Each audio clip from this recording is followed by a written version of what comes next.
అందుబాటులో ఉన్న మంత్రులతో సీఎం రేవంత్ రెడ్డి భేటీ అయ్యారు.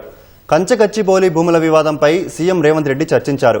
మరిన్ని వివరాలు మా ప్రతినిధి నగేష్ అడిగి తెలుసుకుందాం. నగేష్, మంత్రులతో ముఖ్యమంత్రి ఏం చర్చించారు?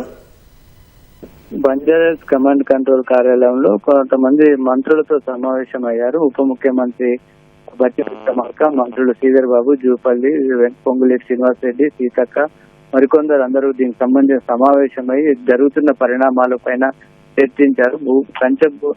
గచ్చిబౌలి భూములకు సంబంధించి వాటికి ఉన్నటువంటి హక్కులు, వాటికి ఉన్నటువంటి ప్రణాళికలతో వాటికి సంబంధించి ప్రజల్లో జరుగుతున్నటువంటి ప్రచారాన్ని ఏ విధంగా వ్యవహరించాలనే విషయంపైన ప్రధానంగా చర్చ జరిపారు. అదేవిధంగా ఎస్సీలో విద్యార్థి నేతల్ని, అదేవిధంగా అక్కడ ఉన్నటువంటి సిబ్బందిని రాజకీయంగా రెచ్చగొట్టి అన్నింటినీ కూడా చేస్తున్నారన్న ఒక అభిప్రాయానికి ఆ సమావేశంలో వచ్చింది. కాబట్టి వాటిని ఆ ఆందోళన పట్ల ఏ విధంగా వ్యవహరించాలి, అదేవిధంగా ప్రజల్లో వెళ్తున్న అంశాలను వీటిని ఏ విధంగా తప్పుడు సమాచారం వెళ్లకుండా ఎలాంటి చర్యలు తీసుకోవాలి, మొత్తం ఈ అంశం పైన ఎలాంటి నిర్ణయాలు తీసుకోవాలనే అంశం పైన సుదీర్ఘంగా చర్చించారు. ఆ తర్వాత బట్టి విక్రమార్క మరోసారి ప్రజా సంఘాల ప్రతినిధులతో కూడా సమావేశం అయ్యారు. ప్రస్తుతం జరుగుతుంది. వీటికి సంబంధించి వాస్తవాలు ఏంటి, ఆ భూములు ఎవరివి, గతంలో ఎక్కడి నుంచి వచ్చాయి, ప్రస్తుతం కోర్టు తీర్పు ఏం చేస్తుంది, వాటికి సంబంధించి ప్రభుత్వ ఆలోచనలు ఏంటి, ఆ అంశాలపైన వివరించున్నారు. వీటన్నిటి ఆ సమావేశం ముగిసిన తర్వాత సాయంత్రం 5 గంటలకు ఉప ముఖ్యమంత్రి బట్టి విక్రమార్క, మంత్రులు శ్రీధర్ బాబు, పొంగులేటి శ్రీనివాస్ రెడ్డి